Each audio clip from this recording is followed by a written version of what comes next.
नमस्कार, रण क्षेत्र देख रहे हैं आप। आपके साथ मैं हूं लावनी विनीत। दूसरा चरण 2 गुना उत्साह, 88 सीटों पर मतदान अब खत्म हो चुका है क्योंकि घड़ी के कांटे 6 से आगे बढ़ चुके हैं। 6 बजे तक मतदान का समय था, मतदान हो चुका है 88 सीटों पर। 13 राज्यों की 88 सीटों पर जनता ने आज अपना खास तौर से जो चयन है उसे मत को मतदान में ईवीएम में दर्ज करा दिया है और इसके बाद अब इंतजार 4 जून का हो रहा है कि आखिर इस मत के बड़े नतीजे क्या होंगे। लेकिन इन सब के बीच बड़ा सवाल यह है, आज राजनीतिक गलियारों में चर्चा होती रही सुप्रीम कोर्ट के उस फैसले की जिसमें स्पष्ट रूप से कह दिया गया कि ईवीएम सही है। इसके बाद बहस छिड़ गई है। यह कहा जा रहा है विपक्ष की तरफ से कि शक तो अभी भी बना रहेगा, लेकिन भारतीय जनता पार्टी स्पष्ट रूप से कह रही है कि अब ईवीएम पर सवाल उठाने वाले सुप्रीम कोर्ट के फैसले पर भी ध्यान दें।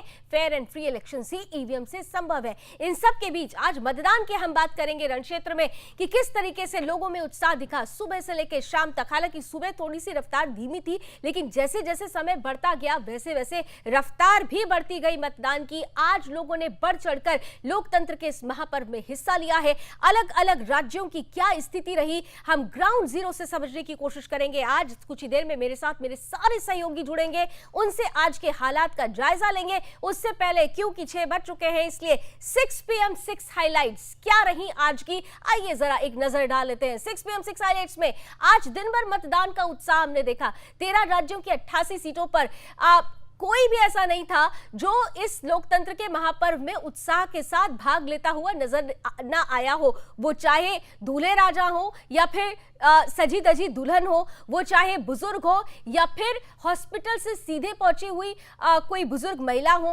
हर किसी ने आज मतदान में अपना उत्साह दिखाया है। प्रधानमंत्री नरेंद्र मोदी ने आज सुबह ही सबसे पहले ये अपील की थी कि पहले मतदान फिर जलपान, क्योंकि ये देश की सेहत के लिए सबसे महत्वपूर्ण है।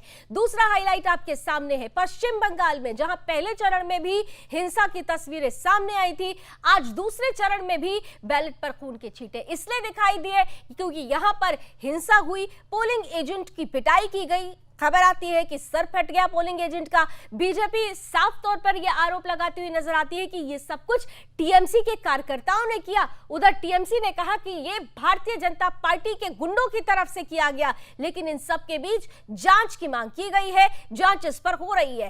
तीसरी तस्वीर 6 PM 6 हाइलाइट्स की सबसे महत्वपूर्ण तस्वीर उस वक्त सामने आई जब सुबह सुबह हमने देखा कि वोटिंग प्रक्रिया में देश के नामदार वोटर नजर आए हैं। आम क्या खास, आज सब ने लोकतंत्र के इस महापर्व में बढ़ चढ़कर हिस्सा लिया है। बड़े चेहरे भी चुनावी मैदान में ताल तो ठोक रहे थे, लेकिन इसी चुनावी मैदान में अपने जिम्मेदारी का निर्वहन करते हुए भी नजर आए। बाकायदा उन्होंने लाइन में लगकर अपने इस अधिकार का इस्तेमाल किया, बड़ा मैसेज भी बाद में देते हुए नजर आए। इसके अलावा 6 PM 6 हाइलाइट्स में अगर हम बात करें तो आज की एक और महत्वपूर्ण तस्वीर सामने आई जब वो तस्वीरें हमने देश के सामने रखी जो कि फर्जी वोटिंग का आधार बनती हैं। बुरके में वोटिंग फिर से शुरू हुई। बुरकाधारी हरिगढ़ से कुछ तस्वीरें आई जहां पर बिना चेकिंग के बुरकाधारी महिलाएं वोटिंग करने पहुंच रही थी, चेकिंग नहीं हो रही थी और फर्जी मतदान को लेकर रोक लगाने की बात कही गई थी कि बुरके की आड़ में कई बार फर्जी मतदान होता है। जब हमने इस खबर को दिखाया तो खबर का बड़ा असर यह हुआ कि चेकिंग अभियान शुरू होता है। चुनाव आयोग ने भी इसे संज्ञान में लिया और संजीदगी के साथ चेकिंग शुरू हुई। हालांकि बाद में यह भी देखा गया कि मुस्लिम बहुल जो पोलिंग स्टेशन थे वहां पर रफ्तार धीमी हो गई बुरकाधारियों की पहुंचने की, क्योंकि चेकिंग प्रारंभ हो गई थी। अब आप खुद समझ सकते हैं कि क्या हो रहा होगा पहले। इसके बाद बड़ी महत्वपूर्ण खबर उस वक्त भी सामने आई जब सुप्रीम कोर्ट का एक फैसला सामने आता है कि ईवीएम सही है। दरअसल वीवीपैट और ईवीएम से मिलान की याचिका लगाई गई थी सुप्रीम कोर्ट पे, इसी पर सुनवाई हुई। फैसला आज सुप्रीम कोर्ट की तरफ से स्पष्ट रूप से दे दिया गया कि ईवीएम सही है। यह संभव नहीं है कि 100% मिलान कराया जाए, क्योंकि ये बहुत लंबी प्रक्रिया हो जाएगी। इसके अलावा बैलेट से भी आज के दौर में मतदान कराना ठीक नहीं है क्योंकि दौर बदल चुका है। इसी के साथ साथ 6 PM 6 हाईलाइट में आज दिन भर प्रधानमंत्री नरेंद्र मोदी की मालदा की वो तस्वीर भी उमड़ घुमड़ करती रही, राजनीतिक गलियारों में चर्चा का विषय बनी। जब प्रधानमंत्री नरेंद्र मोदी पश्चिम बंगाल में मालदा में उपस्थित थे, यह मुस्लिम बहुल सीट कही जाती है। यहां पर चुनाव प्रचार, तीसरे चरण में चुनाव होना है, चुनाव प्रचार के लिए पहुंचे हुए थे।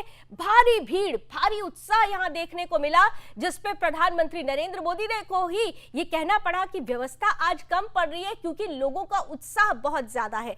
तो 6 PM 6 हाईलाइट्स हमने आज आपके सामने दिन भर की रख दी है। इन सब के बीच अभी की जो बड़ी खबर आ रही है, अब उसका जरा रुख कर लेते हैं। दूसरे चरण में 88 सीटों पर मतदान संपन्न हो चुका है। परसेंटेज 5 बजे तक का हमारे बीच है।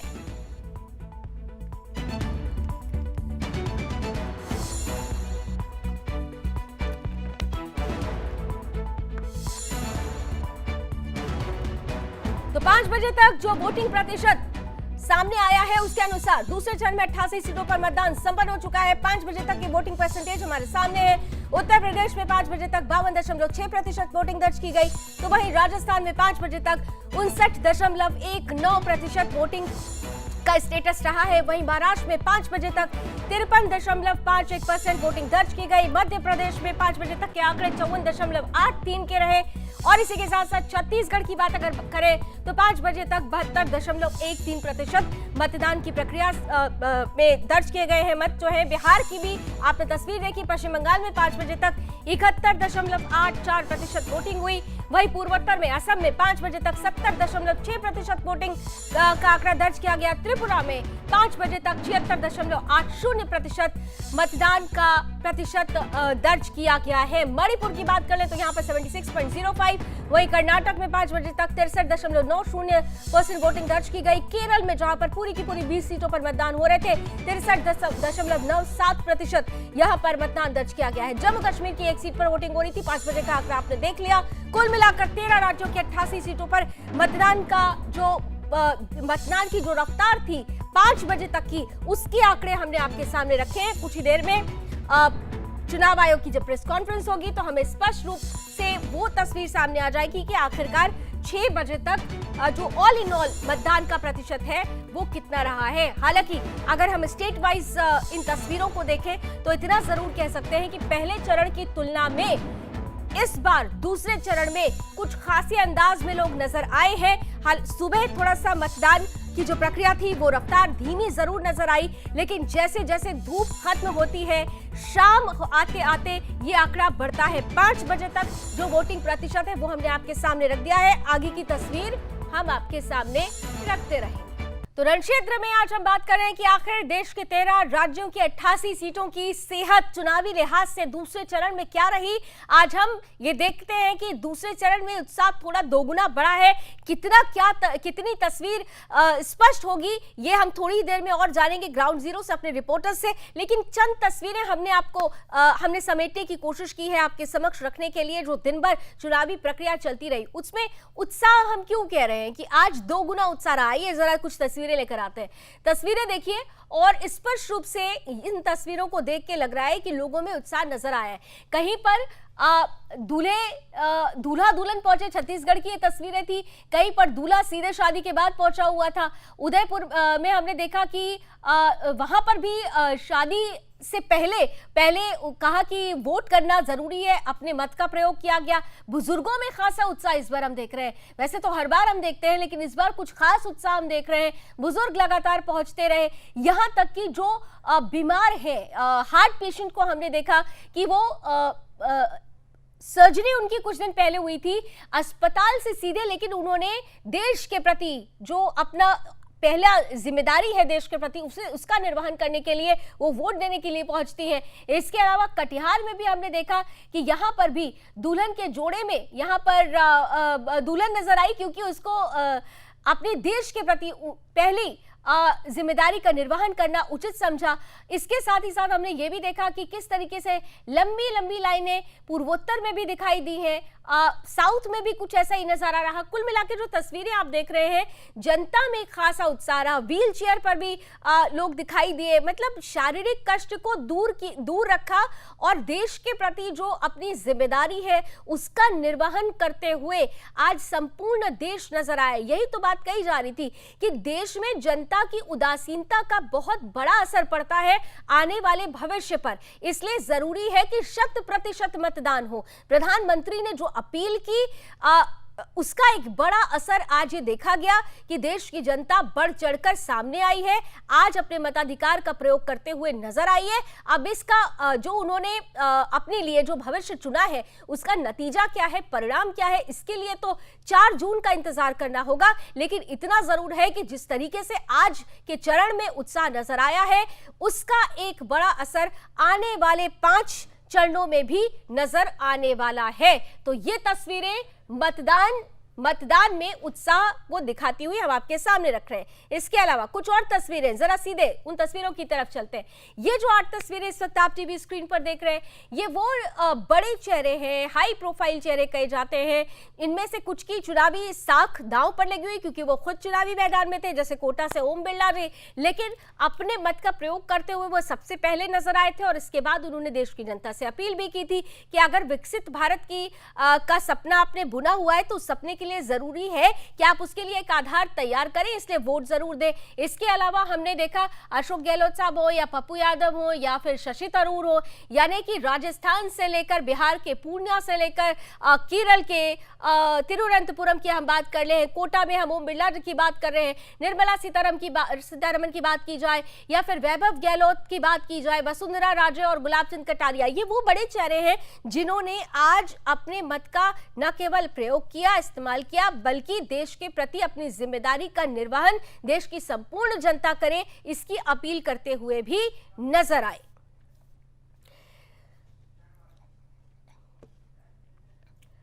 हालांकि इन तस्वीरों के बीच में कुछ ऐसी तस्वीरें भी आई जो इस चुनाव के लिहाज से ठीक नहीं कही जाएंगी, क्योंकि हिंसा की तस्वीरें एक बार फिर से आई।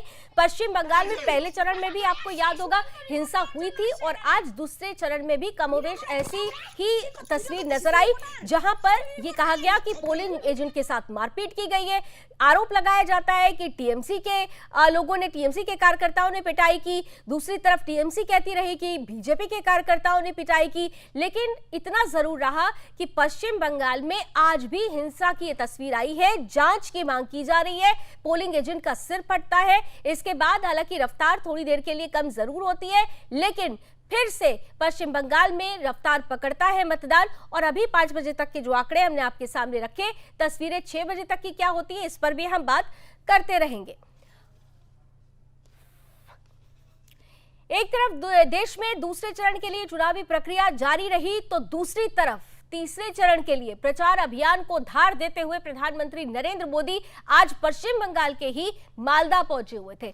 लेकिन जब वो मालदा पहुंचते हैं तो खास तौर से मालदा, जहां पर उनकी उपस्थिति है वो मुस्लिम बहुल मालदा कहा जाता है, यहां पर प्रधानमंत्री के प्रति जो उमंग और उत्साह नजर आया उसे देखकर प्रधानमंत्री भी खुद गदगद हो गए।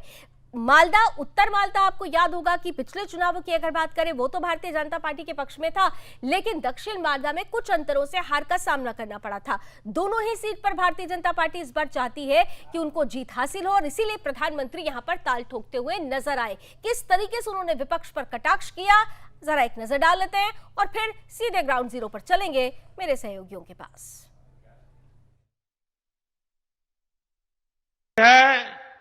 तो गाड़ी छीन लो। कोई थोड़ा भी सामर्थ्यवान है तो उसका अपहरण करवा लो। यही जंगल राज के दिनों का हाल था। यही आरजेडी और कांग्रेस के शासन का तरीका था। नीतीश जी ने और बीजेपी के लोगों ने और एनडीए के सब साथियों ने बड़ी मेहनत करके बिहार को उस जंगल राज से बाहर निकाला है।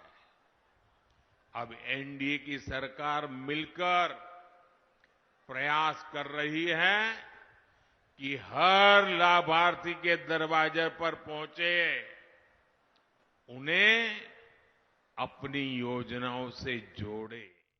तो प्रधानमंत्री नरेंद्र मोदी पश्चिम बंगाल में ममता सरकार को घेरते हुए नजर आए। हालांकि इस बीच जो लोगों का उत्साह था उसे देखकर उन्होंने कहा भी कि आज मैं देखकर ही बहुत हैरान हूं कि आज तो हमारी व्यवस्था भी कम पड़ रही है, क्योंकि लोगों में उत्साह है और ये उत्साह बताता है कि किस तरह से बंगाल की जनता अब भारतीय जनता पार्टी में ही अपना विश्वास दर्ज कराने वाली है। इन तस्वीरों को देखकर टीएमसी भी जरूर समझ जाएगी कि हवा का रुख किधर जा रहा है। बहरहाल इसका कितना असर होगा ये तो चुनावी परिणाम में पता चलेगा, लेकिन अगर हम आज के दूसरे चरण की बात करें तो ग्राउंड जीरो से मेरे सहयोगी इस वक्त सीधे जुड़ रहे हैं, आपकी टीवी स्क्रीन पर आ चुके हैं। मध्य प्रदेश से ब्यूरो चीफ रामस्वरूप शर्मा जी हैं, राजस्थान से ब्यूरो चीफ नतांश हमारे साथ जुड़े हुए हैं, महाराष्ट्र से हमारे साथ स्नेहल जोशी जुड़ी हुई हैं, इसके अलावा बिहार ब्यूरो चीफ आप देख पा रहे हैं अंजलि पांडे हमारे साथ हैं, और योगेश मिश्रा छत्तीसगढ़ ब्यूरो चीफ है। इसके अलावा हमारे साथ और सहयोगी जुड़ेंगे। इन सभी से ग्राउंड जीरो की तस्वीर समझेंगे।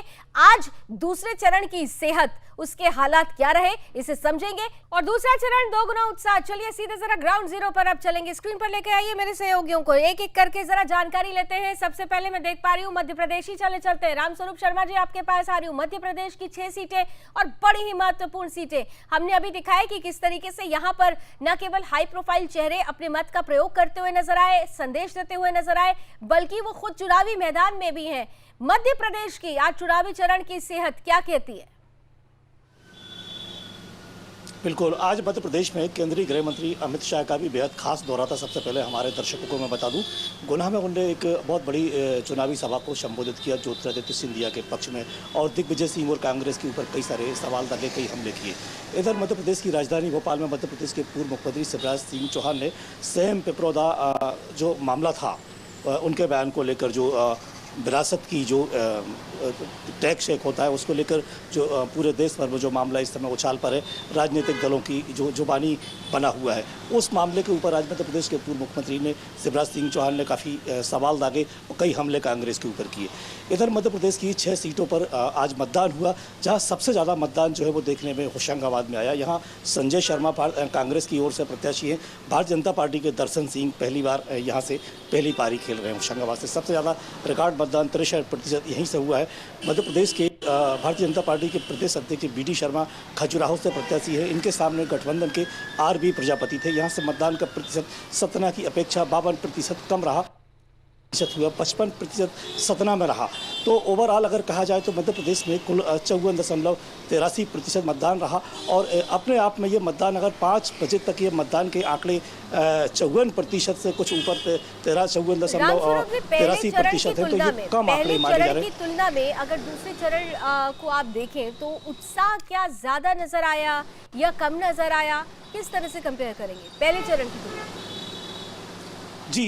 जी बिल्कुल, आपको राजनीतिक नब्ज पता है मध्य प्रदेश की, आप जानती हैं इस बात को। मुझे लेकिन बहुत ज़्यादा लगता नहीं है कि कोई बहुत बड़ा फ़र्क देखने में आया है। ये सीटों का अपना फैक्टर हो सकता है, जिन सीटों पर मतदान ज़्यादा हुआ है उसके कारण थोड़ा सा परसेंटेज बढ़ा हुआ लग रहा है, इसलिए हमें ये लगता है कि मतदान प्रतिशत में कुछ उछाल आया है। लेकिन बहुत ज़्यादा हम अगर तुलना करें पहले चरण और दूसरे चरण में तो कुछ खास मुझे होता हुआ दिखाई नहीं दिया। हालांकि प्रधानमंत्री के बाद जिस तरह से तेवर अभी बदले हैं, जिस तरह से केंद्रीय गृह मंत्री ने आज गुना में सभा को संबोधित करके देश के मतदाताओं को संबोधित किया, गुना के मंच से पूरे देश को उन्होंने संबोधित किया है केंद्रीय गृह मंत्री ने, निश्चित रूप से उस चीज़ का असर हुआ है। बंगाल का भी जैसे अभी आपने कुछ देर पहले बताया, प्रधानमंत्री नरेंद्र मोदी ने वहाँ जो केंद्र सरकार की जो जन कल्याणकारी योजनाएं हैं उनका उल्लेख किया है। कांग्रेस के मैनिफेस्टो के ऊपर भारतीय जनता पार्टी जितनी हमलावर है उतनी ही वो अपनी योजनाओं को लेकर जनता के बीच पहुँच रही हैं, तो इससे थोड़ा सा फर्क पड़ता हुआ मुझे दिखाई दे रहा है। हालांकि मध्य प्रदेश में मतदाताओं में काफ़ी रुचि देखने में आई, जैसे कि आपने कुछ देर पहले बताया कि बहुत सारी जो दुल्हनें हैं वो दुल्हन के बेस में, दूल्हों के बेस में जाके लोगों ने, हार्ट पेशेंट ने जाके कहीं दूसरे राज्यों में मतदान किया है। तो निश्चित रूप से मतदाताओं में मतदान को लेकर एक उमंग और जोश का माहौल तो कहीं ना कहीं दिखाई दिया है, लेकिन बहुत ज़्यादा कुछ फर्क पड़ेगा ऐसा अभी हम साफ नहीं करेंगे। हालांकि 6 बजे के बाद जो स्पष्ट आंकड़े आएंगे उसके बाद स्थिति और ज़्यादा साफ हो जाएगी। स्थिति 6 बजे के बाद और ज़्यादा स्पष्ट हो जाएगी। हालांकि अगर 2019 की बात करें तो 6 की 6 सीटें भारतीय जनता पार्टी के खाते में आई थी। अब इस बार क्या होगा, 4 जून का इंतजार कर लेते हैं। चलिए मध्य प्रदेश से निकल निकल के अब जरा राजस्थान की तरफ चलते हैं। नतांश ब्यूरो चीफ हमारे साथ जुड़े हुए हैं लगातार। नतांश पटेल हमें एक एक का जानकारी सुबह से दे रहे थे। नतांश, बड़ी हॉट जो कहना चाहिए सीट्स थी आज राजस्थान में, और जो मौसम है वो भी बड़ा हॉट रहा, लेकिन इस मौसम का क्या कोई असर पड़ा मतदान के प्रतिशत पर? पहले चरण की तुलना में अगर आज की बात करूं, ओवरऑल आज का चुनावी चरण की जो हेल्थ रिपोर्ट है वो क्या कहती है? जी हाँ, मैं आपको बताना चाहूंगा कि जिस तरीके से पहले चरण के चुनाव में जो वोटिंग परसेंटेज कम हो गया था, उतना ही उत्साह उसको वापस चेंज करते हुए यहाँ पर काफी ज्यादा उत्साह वोटर्स में देखने को मिला। और इसमें एक खास आंकड़ा आपको बताना चाहूंगा कि सबसे ज्यादा अभी तक यहाँ पर वोटिंग परसेंटेज अगर 5 बजे तक की बात की जाए तो राजस्थान के बांसवाड़ा में दर्ज हुआ है। और बांसवाड़ा ही वही जगह है जहां पर पीएम मोदी ने यह बयान दिया था कि अगर कांग्रेस यहाँ पर गवर्नमेंट में आ जाती है तो आपकी संपत्ति डिस्ट्रीब्यूट हो जाएगी मुस्लिम्स के बीच में। तो ये देखने वाली एक इंटरेस्टिंग फैक्ट है कि किस तरीके से उस पर्टिकुलर एरिया में यहाँ वोटिंग परसेंटेज में इजाफा देखने को मिला। वहीं आपको बताना चाहूंगा कि बाड़मेर, जहां पर त्रिकोणीय मुकाबला देखने को मिल रहा है, रविंद्र सिंह भाटी जो निर्दलीय विधायक है, उमेदवार राम बानीवाल जो आरएलपी छोड़ के कांग्रेस से आए और कांग्रेस के उम्मीदवार बने, वहीं बीजेपी के कैलाश चौधरी, इन तीनों के बीच में त्रिकोणीय मुकाबला देखने को मिल रहा है। हॉट सीट बनी हुई थी और इसी के चलते यहाँ पर ये त्रिकोणीय मुकाबला है और वोटिंग परसेंटेज में भी एकाएक इजाफा देखने को मिला। करीब 68% के आसपास यहाँ वोटिंग परसेंटेज 5 बजे तक दर्ज किया गया। वहीं मैं आपको बताना चाहूंगा कि जो पहले के आंकड़े हैं तब 57% ही फर्स्ट फेज में यहाँ पर वोटिंग हुई थी और अभी यहाँ पर करीब 68% के आसपास एक पर्टिकुलर सीट से हो गई है वोटिंग। तो आप देख सकते हैं किस तरीके से एक ड्रास्टिक चेंज आया है यहाँ पर। यानी प्रधानमंत्री नरेंद्र मोदी के जो तीखे तेवर थे, प्रधानमंत्री नरेंद्र मोदी ने जो तीखे तेवर दिखाए थे, जो आरोप प्रत्यारोप का दौर शुरू हुआ था, जिस तरीके से उन्होंने हमला किया था, क्या उसका एक इम्पैक्ट इसे माना जाए? जी बिल्कुल, यही मैं बता रहा था कि आपको बांसवाड़ा जो लोकसभा सीट है जहां पर उन्होंने ये भाषण दिया था और वहीं पे वोटिंग परसेंटेज में इतना ज्यादा इजाफा, ये इस बात का संकेत है कि जो प्रधानमंत्री नरेंद्र मोदी ने जो बातचीत की थी वहां पे, हालांकि ये बांसवाड़ा जो सीट है तो जारी है रण क्षेत्र, और रण क्षेत्र में आज हम दूसरे चरण में किस तरीके का उत्साह नजर आया है, ग्राउंड जीरो से सीधे अपने सहयोगियों से जानने का प्रयास कर रहे हैं। हमारे साथ राजस्थान से नतांश जुड़े हुए हैं, नतांश पटेल, उन्हीं से हम लगातार राजस्थान पर बात कर रहे थे। नतांश, ब्रेक से पहले आप बता रहे थे बांसवाड़ा में, मुझे लगता है शायद नतांश से हमारा संपर्क टूट गया। चलिए आपको लिए चलते हैं बिहार की तरफ। आइए अंजनी जी के पास चलते हैं। अंजनी जी, बहुत महत्वपूर्ण दिन बिहार के लिए, क्योंकि 5 सीटें आज खासतौर से, और उसमें भी खास पूर्णिया रही। ओवरऑल क्या सेहत रही आज के चुनावी चरण में? अगर मैं बात करूं, कितना वोटिंग परसेंटेज आप देख पा रहे हैं, तुलनात्मक अगर किया जाए पहले चरण और दूसरे चरण का, और फिर पूर्णिया की बात करते हैं। देखिए, बता आज दूसरे चरण का जो चुनाव संपन्न हुआ उतनी ही गर्मी थी, लेकिन गर्मी के बावजूद जो है वो काफी बड़ी संख्या में लोग जो है वो वहां पर पहुंचे थे और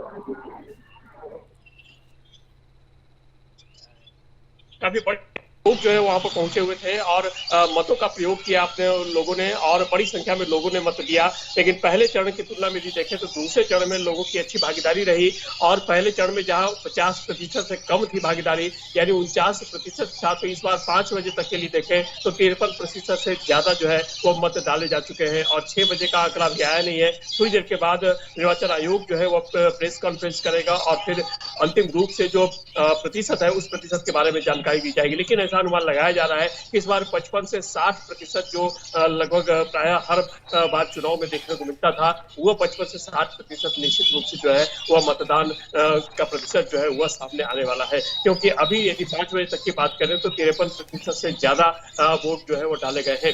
तो निश्चित रूप से 55 से 60% तक जो है वह वोट का आंकड़ा जो है वो पहुंचने की उम्मीद जताई जा रही है। तो पहले चरण से देखें तो दूसरे चरण में जो है वो जरूर लोगों में उत्साह दिखा और लोगों ने बढ़ चढ़ कर, गर्मी के बावजूद लोगों ने बढ़ चढ़ कर हिस्सा लिया, जिसकी वजह से मतदान प्रतिशत जो है वो बढ़ने की संभावना जो है वो दिखाई पड़ रही है। तो वही यदि पूर्णिया की बात करें तो पूर्णिया में कांटे की टक्कर रही। पूर्णिया में त्रिकोणीय मुकाबला था।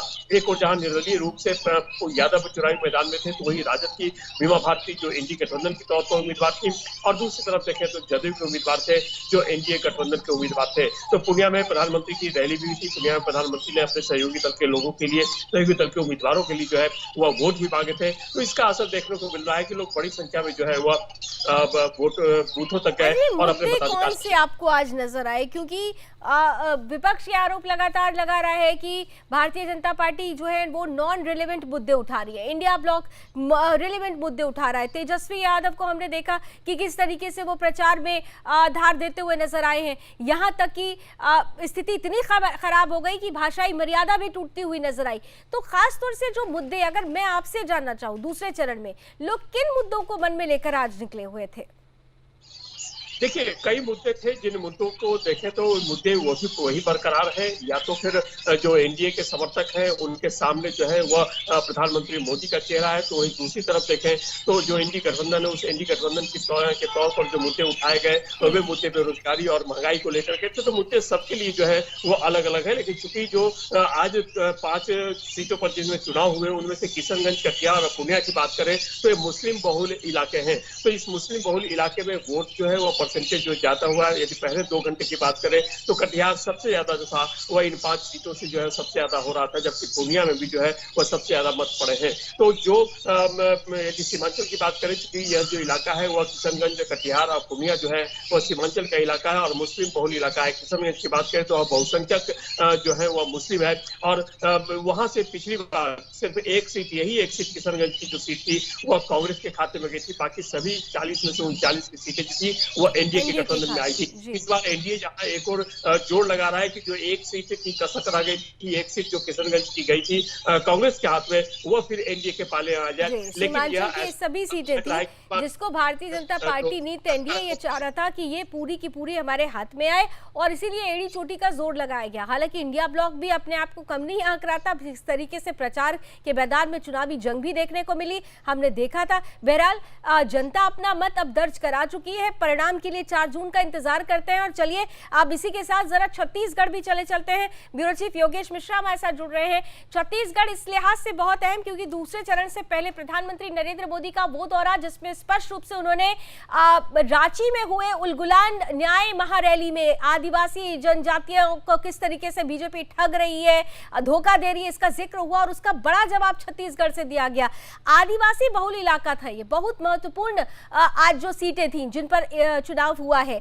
योगेश, अगर आपकी नजरों से समझूं, आज के चरण की मैं बात करूं तो वो मुद्दे जो भारतीय जनता पार्टी ने अपने सेंटर पॉइंट पे रखे थे, क्या वो मुद्दे आज जनता के मूड में नजर आए, जनता के बीच में वो मुद्दे उमड़ घुमड़ करते हुए नजर आए? और क्या है आज का चुनावी चरण की सेहत?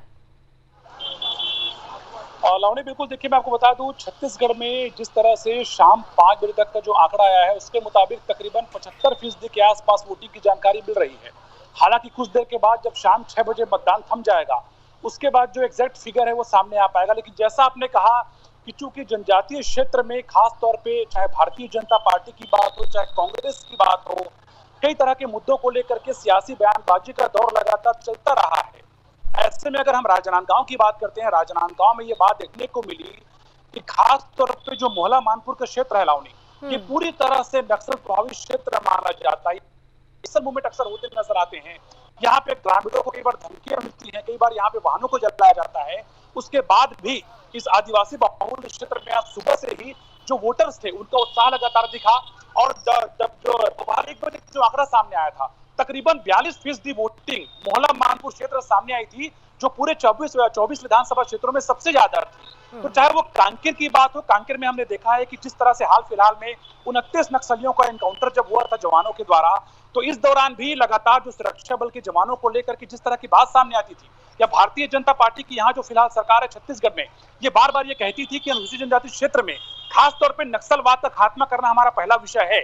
ऐसे में जिस तरह से कांकेर में हाल फिलहाल में 29 नक्सलियों को मार गिराया गया था, तो उसका भी उत्साह जो है मतदाताओं के मन में खास तौर पे दिखाई दिया। और इसीलिए हम देख रहे हैं कि चाहे वो कांकेर की बात हो, चाहे वो राजनांदगांव की बात हो, चाहे वो महासमुंद की बात हो। महासमुंद का जो बिंद्रा नवागढ़ क्षेत्र है, गरियाबंद के बहुत सारे क्षेत्र ऐसे हैं जो पूरी तरह से यहाँ पे लाल आतंक के साए में रहे हैं, यहाँ पे नक्सल मूवमेंट होता रहा है। तो आज अगर तीनों लोकसभा सीट की बात करें लावनी, तो जिस तरह से जो मतदाताओं ने उत्साह का परिचय दिया वो इस बात को साफ तौर पर इंगित करता है कि खास तौर पे जनजातीय क्षेत्र में जिस तरह से डेवलपमेंट की बात जो भारतीय जनता पार्टी करती है, जिस तरह से जनजातीय समाज को प्रमोट करने की बात, आगे बढ़ाने की बात बीजेपी करती है, उसका कहीं ना कहीं एक असर जो है साफ तौर पे दिखाई दिया और लगातार हम देखते रहे हैं। लेकिन एक बड़ा महत्वपूर्ण और दिलचस्प बयान आज भूपेश बघेल का उस वक्त सामने आया, पूर्व मुख्यमंत्री भी रहे, राजनांद से भी वो चुनावी मैदान में ताल भी ठोक रहे।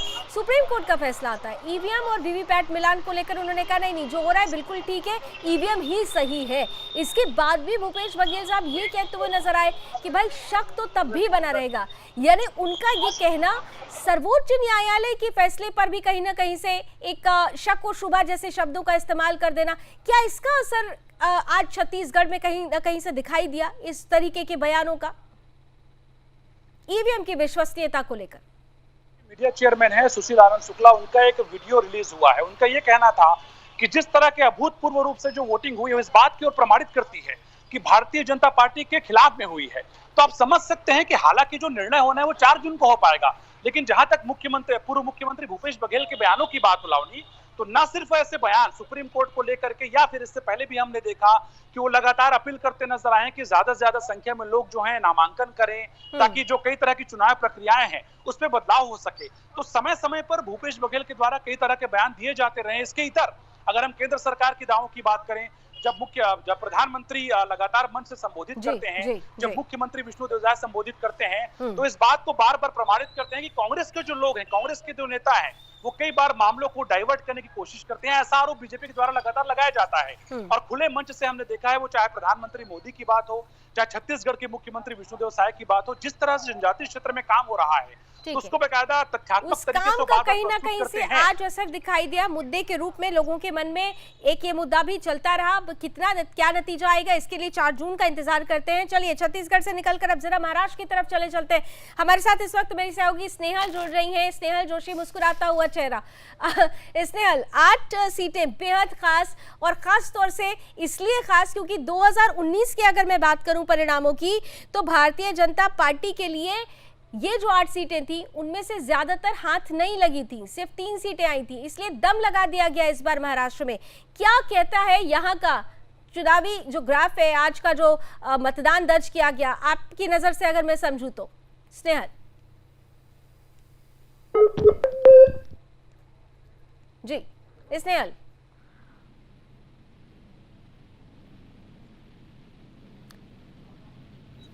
स्नेहल आपकी ऑडियो, हाँ जी बोलिए बोलिए, आ गई आवाज, आ गई, बोलिए। लास्ट में आपने 2 शब्द जो कहे थे क्या कहा था वो नहीं समझ में आया। मैं पूछना चाह रही हूँ आज का क्या चुनावी हाल रहा, दूसरे चरण का क्या हाल देख पाई आप? पहले चरण की तुलना में दूसरे चरण में क्या ज्यादा उत्साह नजर आया या फिर उदासीनता नजर आई महाराष्ट्र के लिहाज से अगर मैं बात करूँ तो? नहीं, 5 बजे तक हमने जो आंकड़ा सामने आया है कि 53 जो मतदाताओं ने अपना दान किया है, लेकिन ज्यादा से ज्यादा पिछले जो पहले चरण का मतदान हुआ है उतना ही ये मतदान जाने वाला है। और पूरी तरह से हम देखते हैं तो उदासीनता नहीं कहेंगे, लेकिन पूर्ण तरीके से महाराष्ट्र जी। स्नेहल में दोबारा नजर आ रहे हैं। जी जी बोलिए बोलिए बोलिए बोलिए। हाँ, महाराष्ट्र की राजनीति में जो महाराष्ट्र की प्रॉपर राजनीति है, तो उस राजनीति का असर जो है वो लोकसभा चुनाव के ऊपर होते हुए नजर आ रहा है। लोगों में महाराष्ट्र की राजनीति को लेकर जो हमने जो विशेषज्ञ है राजनीतिज्ञ, उनसे साथ बात करने के बाद ही ये बात सामने जो है वो प्रखरता से समझ में आ रही है कि जो तरीके से खिचड़ी वाला महाराष्ट्र है, क्योंकि जो नए युग जो इस समय के जो युवा है वो युवा भी जो है वो सेंटर तक नहीं जा रहे हैं। कई लोगों ने कई जगह पर मतदान को जो है वो कार्ड जो है वही नहीं निकाला है ताकि मतदान केंद्र पर जाके वो मतदान ना कर सके। तो एक उदासीनता भी नजर आ रही है। साथ में महाराष्ट्र की खिचड़ी जिस तरीके से बनी हुई सरकारें हैं एक दूसरे के साथ, जो बड़ी 2 पार्टियां वो पार्टियां अब 4 पार्टियां बन गई है, तो वही वंचित जैसी पार्टियां भी अब कई जगह पर अपने कैंडिडेट खड़ी करते हुए, तो सबसे महत्वपूर्ण अगर महाराष्ट्र की बात करते हैं तो 8 में से 5 जगह पर तिरंगी जो लड़त है, तिहेरी लड़त है, और वो भी बहुत ज्यादा महत्वपूर्ण जो है वो मतदाताओं को लग रही है कि तीनों में से जो काम करने वाले अगर 2 कैंडिडेट है और एक कैंडिडेट को अगर छोड़ना है, 2 कैंडिडेट को छोड़ना है और किसी एक को पकड़ना है, तो ऐसे में संभ्रम मनस्थिति भी जो है वो जी। लोगों में थोड़ा दिख सा रही है। कंफ्यूजन जनता का जरूर था साफ जनता कहना में, है- ठीक है, थोड़ा सा कंफ्यूजन रहा आप जनता कह का रही हैं साफ और इसी कहना वजह से है थोड़ा कि उदासीनता दिखी। सत्ताधारी- जी जी जी, लेकिन इतना जरूर है, जनता हाँ पूरा कर लीजिए जल्दी से, चलिए 20 सेकंड में पूरा कर लीजिए। जनता का कहना है कि आप नेताओं कहीं कुछ भी खोरो कि यही मेरा चिन्ह है, यही मेरी पार्टी है, लेकिन जनता का कहना कि हमारा भी ध्यान आपकी ओर है कि आप क्या कर रहे हैं। तो चलिए। उसका ये चेतावनी, एक नजरिया ठीक इस है, तरीके से चेतावनी देखना है चाहिए। आगे के चरणों के लिए, राजनीतिक पार्टियों को इसे जरा ध्यान से देखना होगा। चलिए पश्चिम बंगाल से संगीता झा हमारे साथ जुड़ी हुई हैं, ब्यूरो चीफ है। संगीता, पहले चरण में तो बंगाल ने ऐसी तस्वीर प्रस्तुत की थी जिस पर खूब चर्चा हुई, सबसे ज्यादा वोटिंग परसेंटेज दर्ज किया गया था, जबकि हिंसा उस वक्त भी हुई थी। आज भी हिंसा का दौर हमने देखा। परसेंटेज के लिहाज से, मतदान के लिहाज से क्या कहता है आज का चुनावी हाल, चुनावी चरण में ये सेहत क्या कहती है पश्चिम बंगाल की?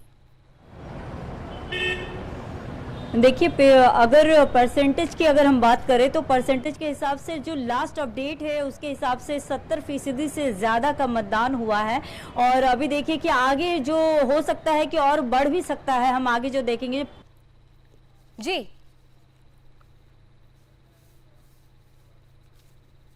70% अपने आप में ये बता रहा है। 5 बजे तक का आंकड़ा, संगीता से हमारा संपर्क टूट गया, लेकिन जो बड़ी महत्वपूर्ण जो जरूरत थी जिस चीज की, 70% 5 बजे तक अगर मतदान होता है तो ये आंकड़ा और बढ़ेगा। यानी पश्चिम बंगाल में एक तरफ प्रधानमंत्री नरेंद्र मोदी की उपस्थिति, तीसरे चरण में चुनाव जो मालदा में होने हैं उसे लेकर वो वहां पर गरजते हुए नजर आए। दूसरी तरफ चुनाव की प्रक्रिया दूसरे चरण की जारी रही, लोगों में उत्साह दिखा है। हिंसा के बावजूद अगर वोट परसेंटेज ज्यादा आता है तो क्या ये टीएमसी के लिए खतरे की घंटी है? आगे के चरणों का क्या हल होगा, इस पर भी हम बात जरूर करेंगे।